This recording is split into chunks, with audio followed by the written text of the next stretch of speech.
હાથમાં માળા લઈને બહાર આવ્યો કે તે જ મને વગોવ્યો છે. હું સવારના જપ કરું છું, તું કે છો હું શાક માર્કેટે ગયો, તને ખબર નથી કે હું અહીંયા છું? ખોટું બોલે છે મહારાજની સામે. પેલી કે ખોટું હું નથી બોલતી, ખોટું તમે બોલો છો. તમે સાચા મનથી જે માળા હાથમાં છે એ માળાને સાક્ષી રાખીને, જે ભગવાનનું સ્મરણ કરતા હતા એને સાક્ષી રાખીને એમ કહો કે તમે માળા કરતા કરતા શેનો વિચાર કરતા? પેલો કે હા, હું વિચાર તો શાક માર્કેટનો જ કરતો હતો કે આજે શાક શેનું બનાવશું. ત્યારે સાધુ સંતો અને મહાપુરુષોનું કથન છે, શરીરનું મહત્વ નથી, મહત્વ છે મનનું. તમે ત્યાં નથી જ્યાં તમારું શરીર છે, તમે ત્યાં છો જ્યાં તમારું મન છે. તન કરતા મન મહાન છે. એટલે ઈ સુવિધા પણ છે હો. શું કામે કે અહીંયા ઘરે બેઠા બેઠા શ્રીનાથ દ્વારાના એ દિવ્ય મહાલય મંદિરમાં ભગવાન શ્રીનાથજીના દર્શન કરવાની જો તમે કલ્પના કરો તો તમે મનથી નાથ દ્વારા જ છો. અહીંયા બેઠા બેઠા વીરપુર ધામમાં જલારામ બાપાના દર્શન કરતા હો તો તમે ત્યાં જ છો. અહીંયા બેઠા બેઠા જો હરિદ્વારમાં ગંગા સ્નાન કરવાની કલ્પના, તમે ક્યારેક ગયા હો અને એ પળને યાદ કરો કે જાણે હું ગંગા નાવું છું, અત્યારે ગંગાજીના જળને મારા મોઢામાં પધરાવું છું, મારા તન મનને પવિત્ર કરું છું, તો તમે ખરેખર મનથી હરિદ્વાર જ છો. એ એક સુવિધા છે. પણ તકલીફ ક્યાં છે કે આપણું મન આવી હારી કોઈ જગ્યાએ જવા તૈયાર જ નથી. કથામાં બેઠા છીએ, બેઠા બેઠા વિચાર કરીએ છીએ છોકરો કામેથી આવ્યો હશે કે નહીં, બાજુવાળા ત્યાંથી ચાવી લઈને કઈ ચા પાણી પીધા હશે કે નહીં, કે એ ચા પી લેશે, તું કથામૃત પી ને, જે પીવા આવ્યા છીએ એ પીએ. मनवा तो चहुदिश फिरे अब वो तो सुमिरन ना है. મન ચારે બાજુ ફરે એ કોઈ સ્મરણ નથી. તો યોગ, યજ્ઞ, જપ, તપ, વ્રત, વ્રતની તો વાત જ કરો. જમવાની થાળી 150 રૂપિયાની પડે પણ ફરાળની થાળી 350 રૂપિયા. એવું વ્રત કરીએ 11નું. ત્યારે આ બધા વ્રતના નિયમો સંયમો ક્યાં છે? 11નો અર્થ છે 11 પ્રકારના જે રસ છે.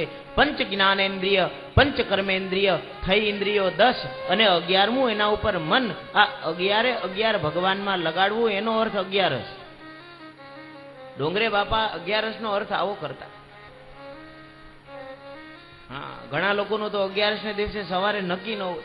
10 વાગે પૂછો કે આજે 11 છે કે તમારે શું છે, તો એ કે એ તો હું રસોડામાં જઈને જોઉં ને એ પછી ખબર પડે કે આમાં શું રહેવા જેવું છે, 11 રહેવા જેવું છે કે 12 રહેવા જેવું છે. હા, એવું થાય છે. ત્યારે વ્રત શું કામ કરીએ છીએ? જોગ, યજ્ઞ, જપ, તપ, આ બધું વિસ્તારપૂર્વક અત્યારે હું તમને એટલા માટે કહી રહ્યો છું કે આ બધા સાધનો એક એક જો આચરણ કરવામાં આવે ને, અંબરીશ રાજાના 11ના વ્રતનું રક્ષણ કરવા માટે સાક્ષાત ભગવાન શ્રી નારાયણે પોતાનું સુદર્શન ચક્ર મોકલ્યું છે. આ 11ના વ્રતનું મહત્વ છે. પણ આપણે એવું વ્રત કરીએ છીએ? કહેવાનો અર્થ છે કોઈ સાધનો એટલા સાથ આપી શકતા નથી કેમ કે એ સાધનો એવા નિયમના પાલન સાથે કરવાની આપણી તૈયારી નથી, સમય જ એવો નથી. તો હવે આત્મકલ્યાણનો માર્ગ કયો? ભગવાનની પ્રાપ્તિના માટેનું સાચામાં સાચું, સારામાં સારું અને સરળ પડે એવું સાધન કયું? રામ હિ સુમિરિય ગાય રામ હિ સુમિરિય ગાય રામ હિ સંતત સુનિય राम गुण ग्राम ही संतत सुनिय ग्राम राम एक तापस्य तारे नाम खोटे खल घुमती सुधारी कहो कहाँ बड़ाई रामो न सत नाम गुण गाये रामो न सत नाम गुण गाये रामो न सत नाम गुण गाये। एक ज मार्ग छे રામના નામનું ગાયન થાય અને એ રામના નામનું સંકીર્તન અને વારંવાર એની લીલાનું સ્મરણ થાય એવી એક જ જગ્યા છે કથા. પછી એ કથા રામાયણની હોય, શ્રીમદ ભગવદ્ ગીતા વિષયક હોય કે ભાગવતજીની હોય, એમાં કઈ ફરક નથી, પણ ભગવાનની કથાનું મહત્વ છે.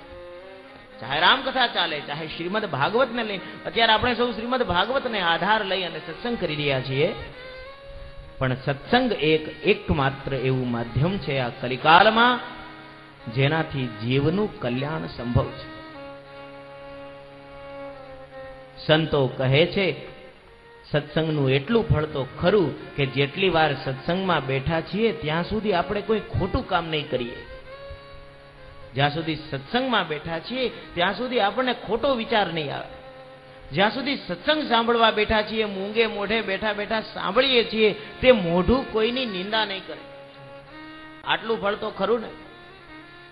પાપમાંથી પરહેજ કરાવે, પાપમાંથી બચાવે અને ભગવાનના નામમાં લગાડે આપણા મનને, એનું જ નામ સત્સંગ છે. ભગવત કથાનું બહુ જ મહત્વ છે. શ્રીમદ ભાગવત કથાના મહિમાનું વર્ણન કરતા કરતા કાલે આપણે ભગવાન સચ્ચિદાનંદ રૂપ પરમેશ્વરના સ્વરૂપના, કર્મના અને સ્વભાવના દર્શન કર્યા. સચ્ચિદાનંદ એ પરમાત્માનું સ્વરૂપ છે. વિશ્વની ઉત્પત્તિ, સ્થિતિ અને લય એ ત્રણેય પરમાત્માના કાર્ય છે અને જીવ માત્રના જીવનમાં આવેલા આધિ વ્યાધિન ઉપાધિ એ ત્રણેય તાપને હરવા એ ભગવાનનો સ્વભાવ છે. કાલની કથામાં આપણે દર્શન કર્યું ને. આવો એ જ ભગવાનની દિવ્ય કથાનું રસપાન કરીને બીજા કોઈ સાધનોથી જીવન પવિત્ર થાય ન થાય, કથા તો એક શક્તિશાળી માધ્યમ છે. વંટોળિયો આવે અને ત્યારે જો કોઈક મજબૂત ઝાડવાને પકડી લઈએ તો વંટોળિયામાં ઉડી ન જઈએ, આપણો બચાવ થાય. એમ તૃષ્ણા, મોહ, મદમત્સરના આ કલિયુગના વંટોળમાં શ્રીમદ ભાગવત રૂપી થડ જેણે પકડી લીધું છે એને સંસારમાં કોઈ હલાવી શકતું નથી. જેને શક્તિશાળી માણસનો આધાર હોય ને એ પછી કોઈનાથી ડરે નહીં. ખબર છે મારી ઓળખાણ તો અહીંયા સુધી છે. સામાન્ય માણસ, કોઈ સત્તા ઉપર બેસેલા કોઈ અધિકારી માણસની પણ જો ઓળખાણ હોય તો માણસ પોતે પોતાના છાતીએ હાથ દઈને ચાલે છે, મારું કોઈ કંઈ બગાડી શકે નહીં. ત્યારે આપણને બધાને તો શ્રીમદ ભાગવતનો આધાર છે. ભગવાનનું સાક્ષાત સ્વરૂપ છે. વ્યક્તિનો આધાર તો આજે હોય, કાલે ન પણ હોય. તમે જેના આધારે બેઠા છો એનું જ આયુષ્ય પૂરું થઈ જાય તો શું કરો?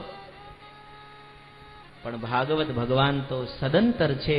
આપણે નહોતા ત્યારે પણ હતા, આપણે છીએ ત્યારે પણ છે અને આપણે ક્યારેક નહીં હોઈએ તો પણ ભગવાન ભાગવત તો છે જ. નથી આ પુરાતન, નથી આ નૂતન, આ શાસ્ત્ર છે સનાતન. એટલા માટે જ્યારે ધર્મની જય બોલાવવામાં આવે ત્યારે માણસ કે બોલો સત્ય સનાતન ધર્મ કી. સત્ય શબ્દની સાથે એક શબ્દ લગાડીએ છીએ સનાતન. સનાતન જે સદા સર્વદા રહે છે. મતલબ ભાગવતના ચરણમાં બેઠા છો તો ભાગવત તમને ક્યારેય છોડશે નહીં. તમે ભાગવતજીને છોડી દો એ વાત જુદી છે, પણ આ શાસ્ત્ર તમને છોડશે નહીં. ઘણા એવા લોકો છે, મેં જોયું છે, ગૃહસ્થાશ્રમમાં રહે છે, નોકરી ધંધા કરે છે, કામ છે, ઘરની બહુ જવાબદારીઓ આપણી બધાની જેમ જ છે, પણ છતાંય દરરોજ ભાગવતજીનો સત્સંગ કરે છે. આ કથા તો 7 દિવસ પૂરતી છે. 7 દિવસ સુધી ગવાશે. અલગ અલગ પ્રસંગોને લઈને આપણે ગાશું, પણ પછી શું? આ ભાથું ગમ્યા પછી આને સાથે રાખવાનું છે. અને હવે તો વિદ્વાન મહાપુરુષોની કૃપાથી હિન્દીમાં ગુજરાતીમાં જે